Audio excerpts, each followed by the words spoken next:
Welcome back to American Jamboree. Carol Fraser here. Today I want to introduce you to Lancelot Schaubert. Lancelot is a New York City-based producer, music artist, documentary filmmaker, a screenwriter, just amazing Renaissance man. He's also a published author many times over, and he is an artist chaplain. So that means he helps other people find and hone their own creative passions so that they can give the best of themselves to the world. Lance has said before that he tries to write and produce and encourage whatever is true, good, and beautiful. And that really is beautiful. Enjoy. Hey guys, it's Lancelot Schaubert here with Tara in the background. I am a novelist and artist chaplain here in New York City, in Brooklyn.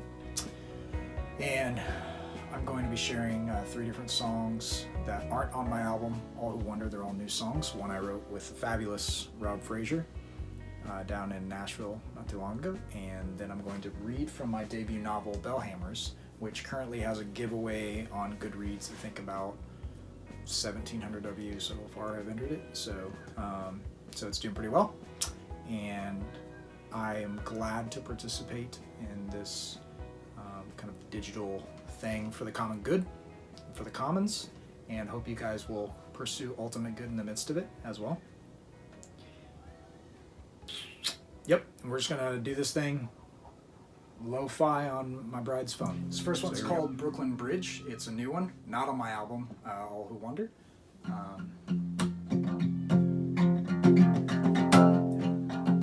It's not when I pay the toll back in the town, and it's not with the tunnels or towers of gold that I'm found, and I don't get the swell of the mist in my eyes or the deep boisterous laughter from screens. But when I see them arches my forefathers built, I know what those brown bricks and bridge cables mean. They mean Brooklyn, Brooklyn, Brooklyn, Brooklyn. Oh, my long lost friend said that we're all born in Brooklyn and trying to find our way home. I hope he comes home. Well, he and I both grew up white trash and British lands, and we grew up with oil, sand, and 6-string guitars on our hands. But the fight in us both made him think I was Judas. He made me dig heels into truth, so that Aussie moved west, landed nude on a porch. But the shadow of wings that hid Ruth, they still spread out in Brooklyn. Brooklyn, Brooklyn, Brooklyn. Oh, my long lost brother was born in Brooklyn. He's trying to find his way home. I believe he'll come home. Well, no one can say he's himself till he knows that he is. And all that depends on what he believes himself still is. In fact, no one's himself till he first is nobody. Nobody's too far from home, for this city was for and all of us migrants, and we can go in and out both not alone, reaching out for our Brooklyn, Brooklyn, Brooklyn, Brooklyn. It's the one place you feel the moment you find you're free to stay out on your own, and he's calling us to Brooklyn, Brooklyn, Brooklyn, oh Brooklyn. It's the one place that feels the moment you find you're free to stay out on your own. He's calling us home. This next one is I was on a documentary survey trip heading up to Alaska. I'm an artist chaplain, so it's my job to help people make what they really feel called to make. And there's a neighbor in our hood that really wanted to make this film And so we went up with him for a survey trip a couple of times, and up there I came back with Robert W. Service poem, which is called The Spell of the Yukon. He's kind of the romantic poet of the Yukon. Wrote a thing called The Cremation of Sam McGee that's hilarious, but this is The Spell of the Yukon.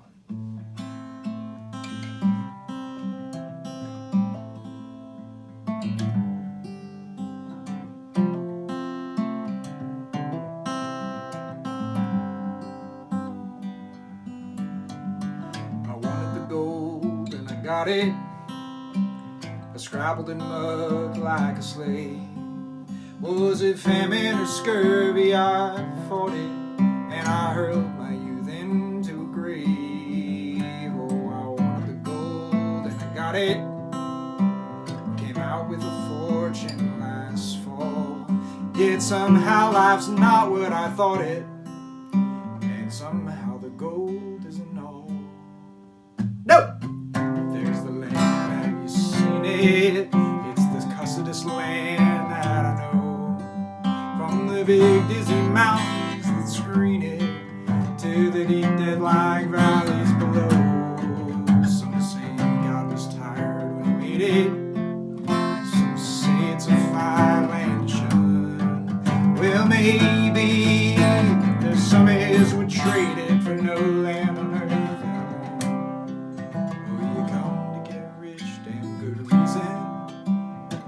Like an exile at first, you hit it like hell for a season, and then you are worse than the worst, and it grips you like some kind of sin, and it twists you from foe to friend. Seems it's been since the beginning, and it seems it'll be to the end. Oh, I stood in some mighty mouth hollow, to the brim, and I've watched a big husky sun wallow in crimson and gold and grow dim, till the moon set the pearly peaks gleaming, and the stars tumbled out like a crop. And I thought that I surely was dreaming, with a piece of the world piled on top. Oh, the summer no sweeter was ever, and the sunshiny woods, all of the reed, and the grayling leap in the river, and the big horn sleep on the hill. The strong life that never knows harness, the wilds with the caribou call. Oh, the freshness, the freedom, the farness. Oh God, I'm stuck on it all. It's the winter, the brightness that blinds you, the white land locked tight as a drum, the cold fear that follows and finds you, and the silence that bludgeons you dumb. It's the snows that are older than history, the woods where the weird shadows slant. It's the stillness, the moonlight, the mystery, and I bade them goodbye, but I can't. There's a land where the mountains are nameless, and the rivers are running God knows where. There are lives that are arid and nameless, and deaths that just hang by hair. There are hardships that nobody reckons, and valleys of people still. There's a land where it beckons and beckons, and I want to go back, and I will. Oh, they're making my money diminish. I'm sick of the taste of champagne. Thank God when I'm skinned to the finish, well, I'll pike to the Yukon again, and I'll fight, and you're sure it's no sham fight. It's hell, but I've been there before. Better than this by a damn sight. So for me to the Yukon once more, and there's gold and it's haunting and haunting. It's luring me on as of old. Yet it isn't the gold that I'm wanting so much as just finding the gold. It's the great big broad land way up yonder. It's the forests where silence has leaves. It's the beauty that fills me with wonder. It's the stillness that fills me with peace. I'm going to do a reading too from my debut novel, Bellhammers. It comes out October 12th, 2020. So it's from Bellhammers. It's 1976. It's called The True Folk Tale of Little Egypt and is about 4 generations of carpenters scaring an oil company out of Illinois using pranks and practical jokes. So 1976. Main character's name is Wilson Ramus. That night, he fought a groundhog underneath the house. Now, technically, they had a full basement, but it didn't cover the entire floor plan, and some of the house, the newer part, had a crawl space. And it was somewhere down in that crawl space Remy heard a rumbling at around 2 in the morning. Beth said, "Oh, God Almighty, the earth is swallowing the house." Like hell, Remy stirred awake. "I was dreaming about tournaments. No time to talk about basketball. There's a monster under there," she said. "Not basketball nights like Sir Lancelot used to fight in, horseback with lances and..." "Remy!" "I'm going." He got to going. Underneath that fiddleback-infested crawl space, he used an old deer spotlight, like hunters and police have both used in the dark woods, one for the living and the other for the dead. First all Remy saw was them fiddlebacks, and Remy was scared. Kid in his youth had gotten bitten by one of them one time, and it was like death itself started to rot that poor boy's arm off, spreading like the plague, spreading like how rot'll spread in a tree trunk struck by lightning until it killed that boy. He moved past Slope, scared for his life in his arms, and shining that light further, he saw one of them groundhogs had started digging on the north side. He got over there, and he didn't know if the thing had dug under it, under the whole house, under the wall. He looked up there, and he saw gnaw marks on the floor and a bit of light where they'd started to get through to his brand new family room, and oh, was he ever mad. But he wouldn't stick his hand under the hole to see. He wasn't about to have his hand eaten off by a groundhog, no sir. He crawled back past all them fiddleback nests with struggle and sweat and fear, and he went upstairs and looked for a hand mirror, but he couldn't find one for the life of him. He looked everywhere. He thought Beth might have in there. He couldn't get a mirror. "Mom," he said to his wife, Beth. "What?" she asked and shot up in bed. "Did you get it?" "No." "Well, try. Do you have a hand mirror?" "What do I need one of those for? Lena does my hair." "Damn it." "What?" she asked. "Is it a curse?" "Not quite," he said. "Then why are you cursing?" "'Cause damn it, Beth, sometimes I like to at 2 in the morning when beasts of the netherworld have risen to tunnel my house." She snorted out a sigh. He said, Get under there with that flashlight for me and stick your hand down in there." "You must be crazy," she said. "I'm saner than stainless steel." "No, you're crazy, 'cause only a crazy man wouldn't have the spine to shoulder his own curse like Adam did for Eve, asking his wife to grab hold of some monster, some pit, 'cause you got no spine yourself." Bryn was standing in the doorway. He's their son, eating one of Beth's peanut butter cookies, munching loudly, grinning. "What the hell you want, son?" Remy said.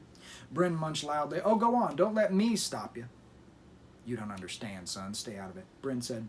"Groundhogs under the house. What's to understand?" "Yeah, well, then you go under there with that big flashlight, stick your hand down in there, and you see if it's there, and you can pull it out." "I ain't going noodling for no groundhog." "Then shut up and go to bed," Remy said, "'cause it sounds like this whole house is as cowed as me." "What are you going to do?" Beth asked. Remy thought for a while. Bryn munched his cookie. "They any good?" Beth asked. "Ain't none better. You know that," Bryn said. This next one's called You Still Believe in Me. I wrote it with Rob Frazier down in Nashville in February. And then my bride and I went on our 10th anniversary trip and came back, and COVID happened, and so haven't really touched it since then. So he and I are still kind of passing it back and forth, but You Still Believe in Me. It's a working class lament.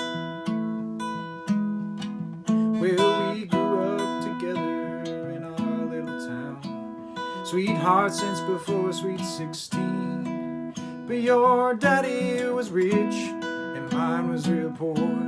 They said I had nothing I could offer a wife to give you any kind of decent life. And sometimes I think they were right. When I think of the ways that I've let you down, all the dreams that were never to be, it's amazing after all we've been through, that you still believe in me.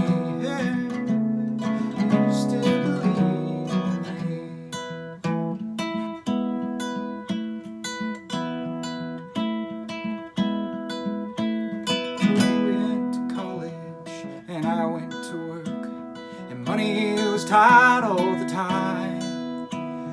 We fought over pennies and dumb little things. Sometimes I got ugly and I was a pain. You worked like a dog and the kids were insane, but somehow you never complain.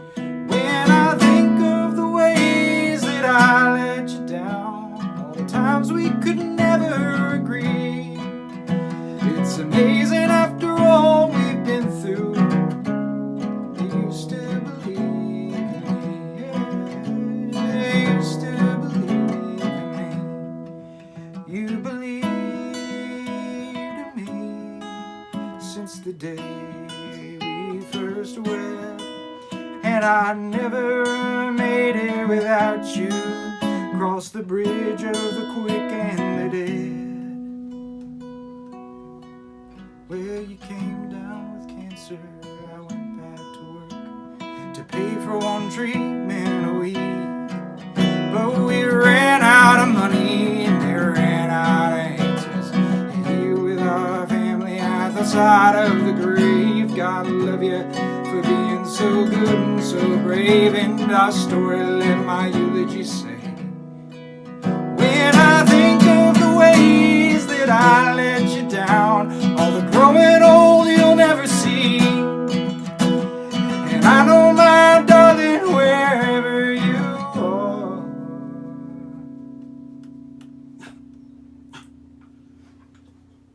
you still believe in me.